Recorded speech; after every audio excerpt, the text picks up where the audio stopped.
I would request Dr. Ravi Gaur, founder and director, Unipath, DRG, Ms. Poonam Bhargava, director VNAND, the Learning Academy, and on a special request, I would ask Dr. VK Singh to come upon the stage to enlighten us for 2 minutes.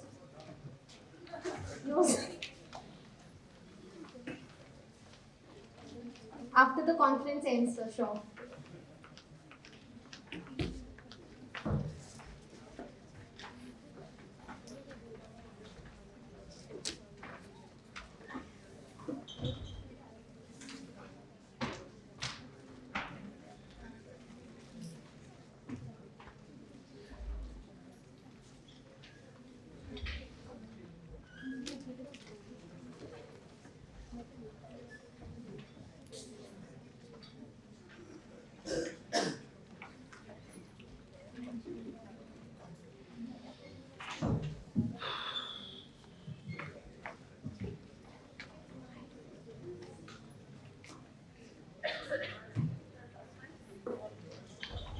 After this, we have one more session and then there is a tea break around 3:30. Over to you, sir.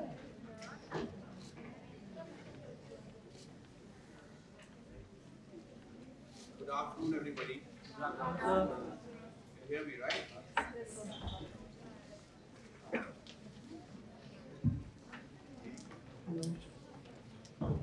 I think by afternoon the batteries go down.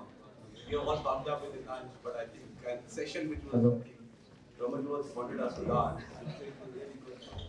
I think good afternoon and welcome. I think this is something we're talking today, which is slightly out of context. We must be clear what we're talking. The fact is, preventive healthcare. This is the era of preventive healthcare, and especially after COVID. We all realize the importance of preventive healthcare. We all are getting our preventive health checks done, multiple checks done, and we don't know, I suppose, what kind of outcome it is. We just go to a doctor, or maybe we read something, let me do a diabetic check done, hypertension check done, obesity check done, and that's it. After that, we may be able to analyze it properly. Maybe AI does some work.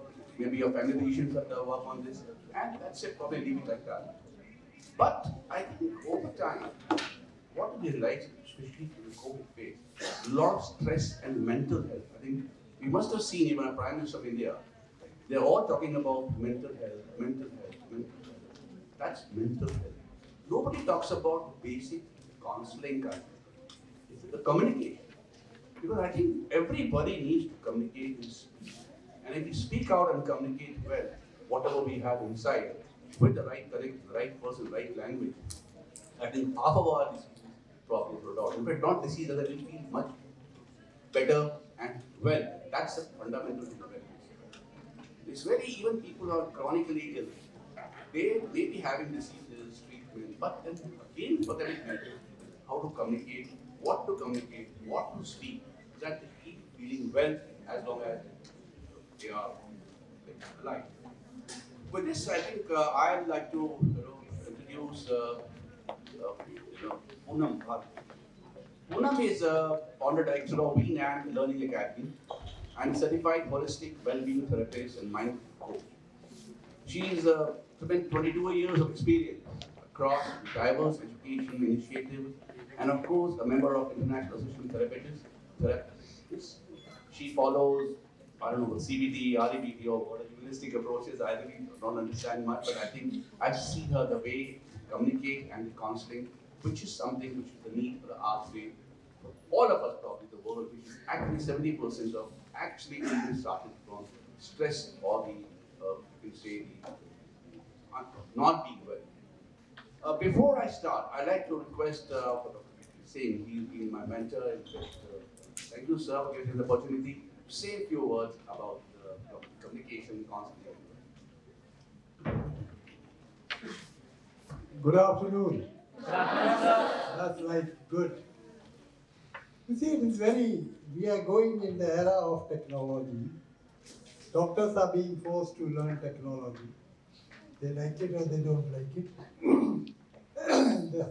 There are people who are talking. Why you need talking? Computer can do everything. That is what Mr. Khosla, billionaire of USA, has said that. And I had a tip from the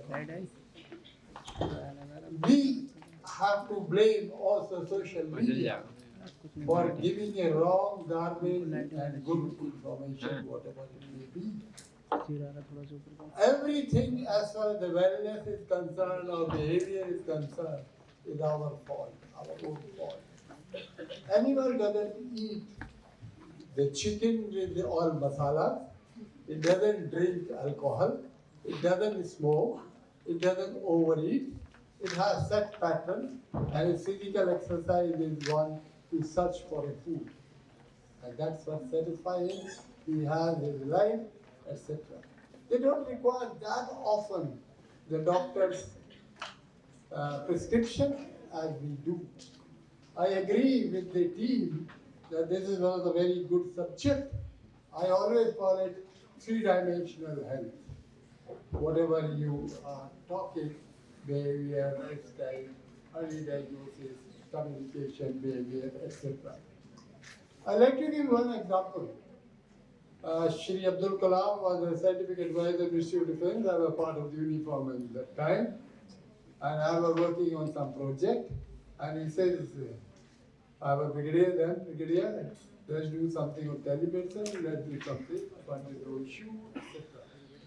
So I found one cardiologist who was really wanted to do something. And he said that we gave him angiographically proven heart block cases and he reversed 1800 of them by three things: brisk walk, dietary restrictions, meditations and yoga. Nothing else. And that workshop, 1 week, follow-up, 1 year later, 1800 reversed this. And that was gave him the President's Appreciation Award. To the extent the President himself came to visualize it was scientifically proven that it is possible. Now, only thing is all social media, commercialization, and also Dr. Google by us. My wife says about Dr. Google more than what if I do this, why not I have this test, why not this particular medicine? Those are something right or wrong, you have to decide. So one has to really think, what is that? I'll give you one example, otherwise Ravi will say, I've taken the stage. One example is, Vice Chancellor of Andhra University, good friend of mine, is no more a Vice Chancellor, he went to Mauritius, Dr. Prasad. In the evening we are sitting in the club, and he says, doctor told me angioplasty, maybe you will heart later, these are my reports. I said, don't get into it. I'll take you to a doctor who is worked on preventive cardiology, like Amit had done rural cardiology. They both can now combine and we can do something. And he will be able to do something. He said, what do I do? I said, this walk, I can do it. Meditation, yoga, I can do it. And I said, dietary restriction with lifestyle. He said, what is that amount? No alcohol, time se khana, time se no food, etc., etc. He said, doctor, I have lived my life, a fish, fried fish, and a whiskey every day is better and live for 3 years than your gas food and live for miserable 10 years. Why? Because his behavior pattern, there's lots of work has been done, I'm not going to speak. The behavior is the one which changes you for many things. Maybe alcohol, maybe smoking, maybe different lifestyle, type of work we do, etc. In fact, my book, which Sachin also written a chapter, published in US, this particular fact is mentioned and written by Dr. Gupta. So, best of it, I hope. Younger lot, I am a founder director of IHMR. While learning, I know IHMR well, but I don't know what it is now. But please follow good advice. You live 100 years with the ghas food you eat. Thank you. Thank you, sir. Kind of like initiate us and put us back to what we want to discuss. Thank you, Poonam, being here with us. And wellness is probably you've been hearing a lot today. It's we talk about the wellness is a modern word, but the fact is it's got ancient roots. It's over time a variety of intellectual, medical, and many other movements that have developed in parallel with the conventional medicine. No, this focus on holistic and natural approaches, wellness is kind of the forefront of different approaches. But historically, if we go back, we've seen some, I read somewhere, the roots of wellness maybe dated back over 2,000 years to the early teachings of two daughters of Scapulius, the Greek ancient god of healing. The two daughters, he had two. Today, if you read, you have health and wellness, illness and wellness. Why? Healthcare is all complete. The two daughters had two different visions. One was the first was Panacea. She believed that treating existing illness was a way to promote healing. And Hygeia, on the other hand, believed that we should teach positive way of living to help prevent illness. I think the concept starts from there. It's been there since ages, and that is what we try to say, healthcare and wellness. The fact is both of them are part of one spectrum. I won't take much of time. I think we're going to hear from you, but I think the counseling profession is based on values which support prevention, optimum development, and positive functioning, and works and advocate for optimum health and wellness for all individuals. The terms wellness, well-being, happiness, and often being used together or interchangeably. I think probably we'd like to hear some more questions on this, your inputs on this, and let's see how we can probably gain some wisdom out of today's session. So my first question, let's start with the very first question. We keep hearing about wellness and well-being. Are they the same or they differ? Good afternoon. I think I'm audible. First and foremost, thank you very much for having me here and inviting me. It's an honor to speak. You gave us a very good start to the roots and just cover us. So I would just say wellness for each one of us means a different thing until and unless we come to the definition part of it, right? We are often asked, the first question when we meet someone is, how are you feeling? And we will say good or well, or. So wellness is probably action, the steps that we take to reach a goal, which is well-being. So we can differentiate it and put it in a bracket of how we will be choosing our path, our orientation towards being in the well-being zone. So, for example, Ms. Dillon started with yoga. Okay, so for her, it could be that my wellness criteria is yoga to be in a well-being zone. Okay, so for us, everybody can choose a different modality. For some, it could be nutrition. For some, it could be mindfulness, not mindful, but mindful. And for some, it could be pure meditation. So the way we look at wellness is, what is my body wanting? What is it speaking to? Right? We rarely stop. We are in a rut, in a constant pursuit of getting things done. But do we really pause and ask? Like there was this whole panel who said that you asked all your students, So a little bit of pausing and, looking at ourselves and feeling, hey, is my ankle saying something to me? Or is my gut telling me to drink water? Or is it wanting deworming? What is it that my body needs? So physically, we need to see whether it is integrated with my emotional and my mental well-being or not. We started with mental well-being. This digital health, like when he said this is out of context, and I was like, oh my God, this is like a digital health forum we are talking on, and this conversation is totally out of context, and how and why.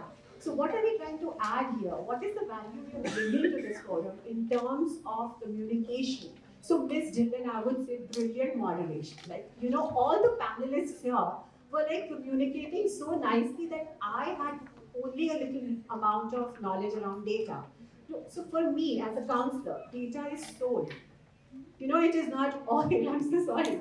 For me, data is soul. It is a story. You know, everyone gets their data to us and it becomes a story. What am I getting to a person who is offering me a good space, who's offering me a neutral space where I can unburden myself, you know? So all of you all, I don't know if you're still in your phones or you're listening about how you can look at your mental well-being and your emotional well-being is whether we say, okay, tonight I'm going to I'll fix an appointment with my emotions.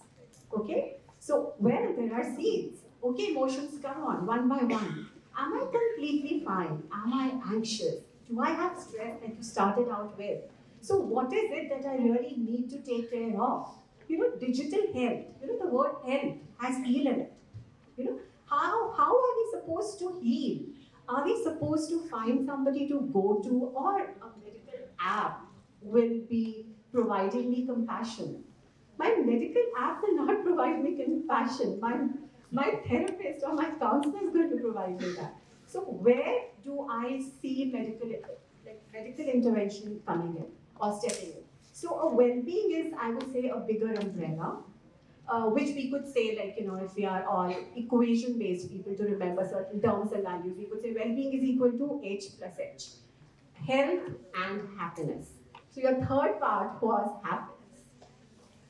Oh, happiness, I think it will be an unending session if we start defining. Somebody could say that if I get a certain villa, I will be very happy. In fact, be you happy? Like, I'm so many times asked, what will make you happy? Which means they are somewhere putting the concept of receiving something from an external outside source which will make me happy. So it's not within me. So it's externally supplied to me. Now, if I look at external factors making me and creating happiness for me, then I am not becoming a person who is internally gazing at his or her desires and saying, okay, I am on a path to achieving absolute happiness. It's still relational. It is dependent. Okay. So for me, happiness could be, okay, I should have someone to go to when I come back from home. I could say I have a project to complete, or I have some engaging conversation or constructive project. You know, for me, happiness is besides gratitude, besides appreciation, it is something that will bring and propel me to life. Okay, so well-being will only happen. Have we ever seen? I'm sorry, you wanted to speak. Just 1 second. Huh? Have we ever seen someone who is unhappy and yet driven? I mean, it's very rare to find somebody who's unhappy and yet slogging and going on, right? So so emotional well-being and well-being in the broader term is very closely related to happiness. You know, a person who is feeling that I have my integrated and seamlessly integrated mental and emotional states into my physical well-being, then only that person is going to be all ready to embrace happiness in all forms. Just 1 more second, I'll take. I know you have so many questions. See, because wellness is multi-dimensional, right? We could look at happiness also in the same category. It's multi-dimensional. Like, you know, we have physical, emotional, spiritual, social, then environmental, you know, occupational, financial, intellectual. Oh my God, the dimensions are so many. Now, one person could be really worried. Oh my God, my finances are not in place. Unhappiness. One person could be socially awkward, unhappiness, you know, worried, constant anxiety. One person could be, oh my God, this environment is hostile for me. This environment is not conducive to my growth. So actually, we are now tying the concept of growth to happiness, right? So anything that will help me learn, evolve, and grow will be my parameter for happiness. That's so nice. I think you integrated everything. Very well done. I think that's a lot of like what I've understood. Really listening very carefully. I had some thoughts on it. What I really understood. Happiness is something internal. that relies on our outlook of life. I mean, that's probably what we are. But there is also are some external factors for communication. So, so what is happiness and happiness and wellness? Are they interconnected? Once you have happiness, you are happy today. But then, how does this relate to wellness? And any tips? How does one to be happy? Um, I don't think so that people over here would be understanding or wanting to know that how can one be happy, because everybody makes their own goals and everybody has their own personal uh, barometer for achieving a certain kind of state in the mind. So like I said, three things for me works very well: gratitude, uh, focus and purpose, some purpose in life, and a very meaningful community to be in. Something that strives, that makes me strive for, helping others. Basically, it's a connection of self-love. Till the time you're just self-absorbed, you cannot really, be in a space to feel happy. Because when you see someone smiling, when we have clients come over and when they feel relaxed in the space that we offer, and when they go back happy, that is what gives us happiness.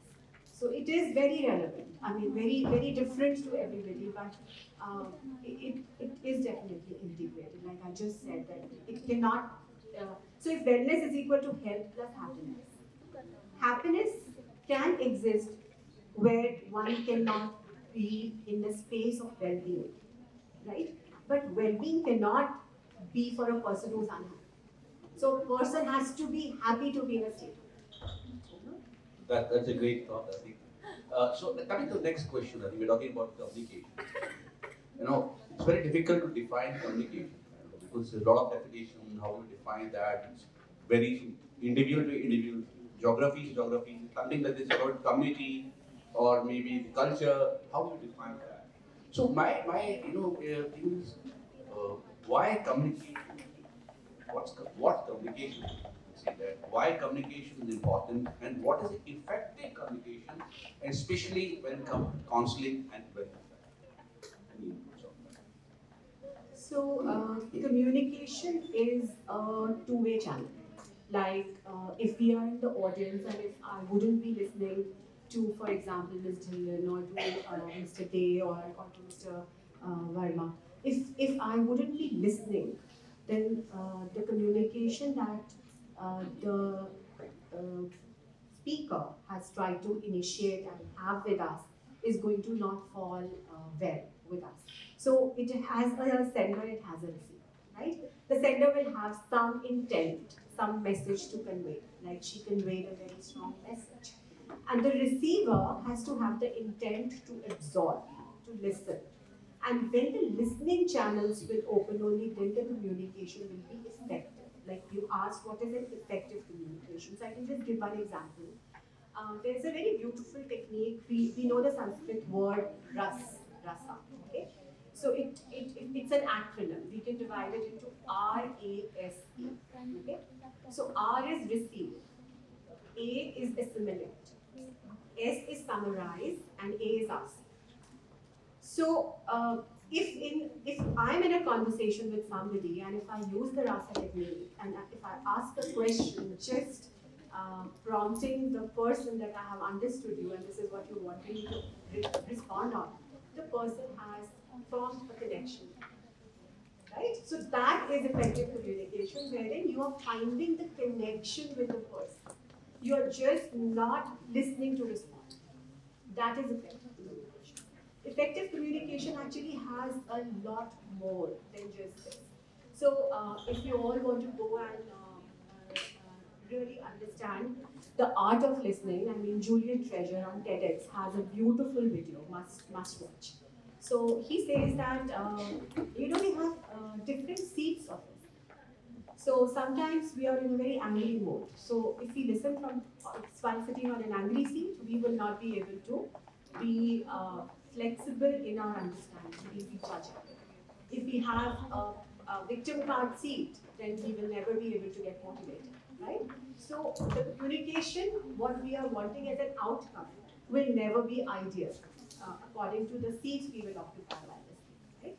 So effective communication also means that, in this we will have to get into context, things like non-verbal communication, gestures, seeing your body language, what role it is playing, your eye contact. Actually coming to you, because when we were had a college teaching, a medical patient, you're always told like, look at the patient, understand the silence, understand the expression, the weight, but because probably if you don't understand the silent expression of the patient, you will not be able to understand the complete.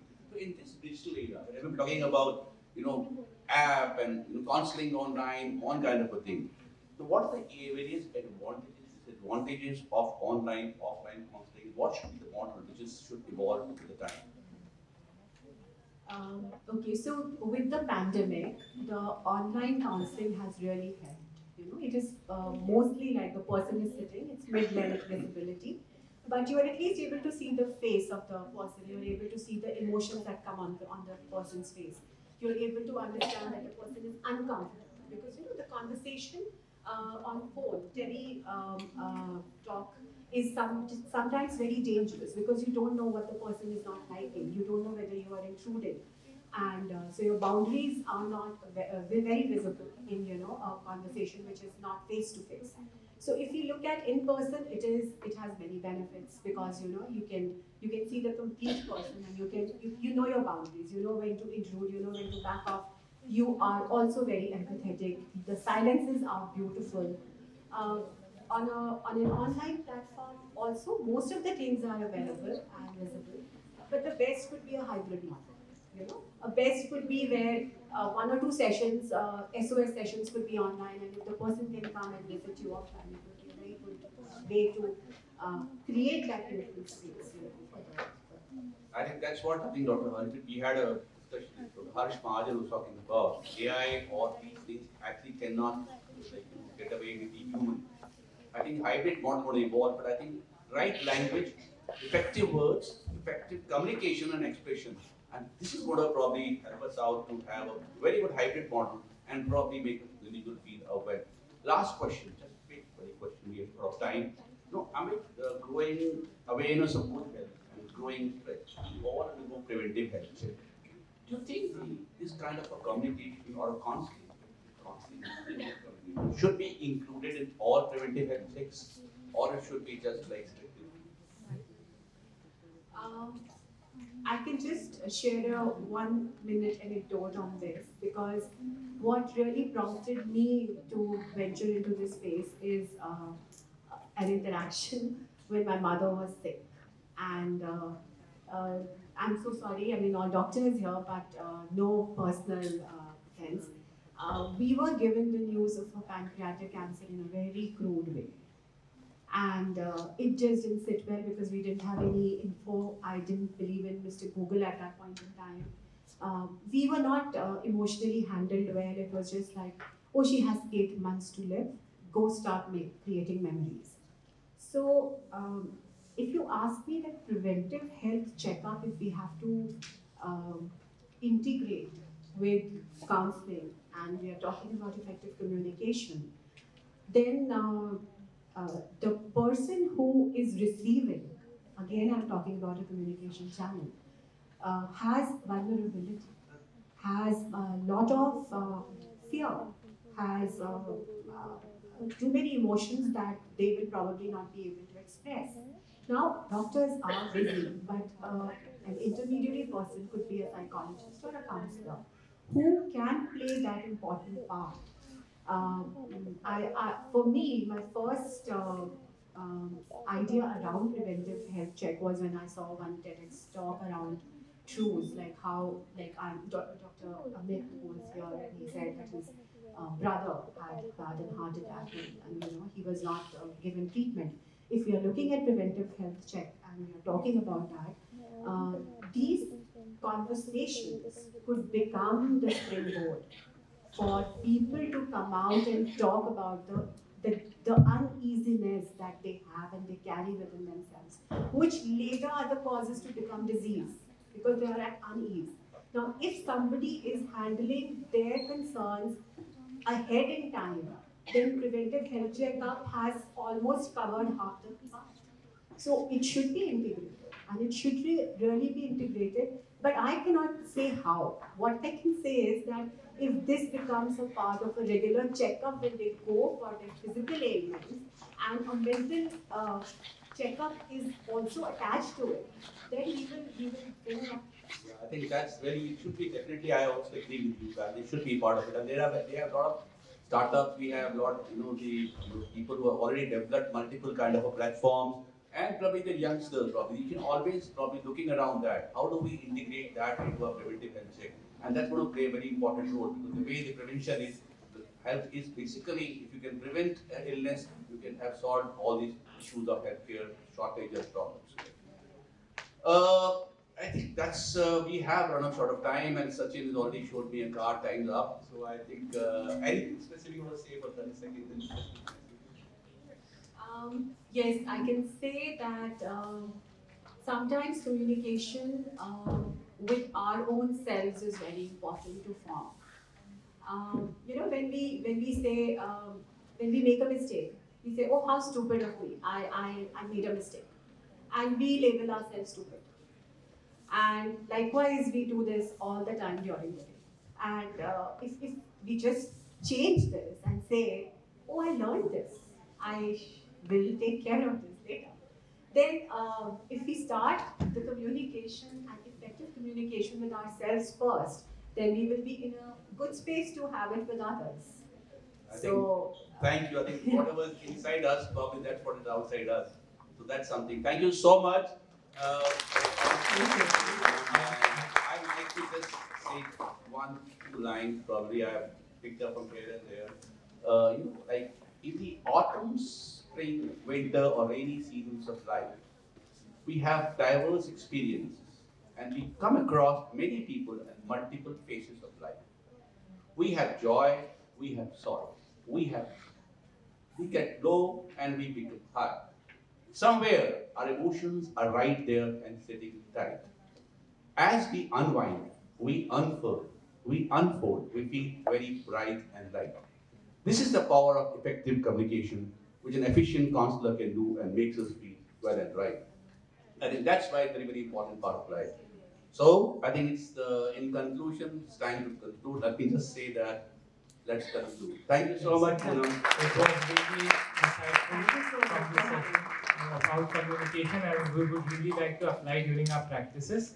And with this, I would request Dr. Ravi Gaur to felicitate Ms. Poonam Bhargava.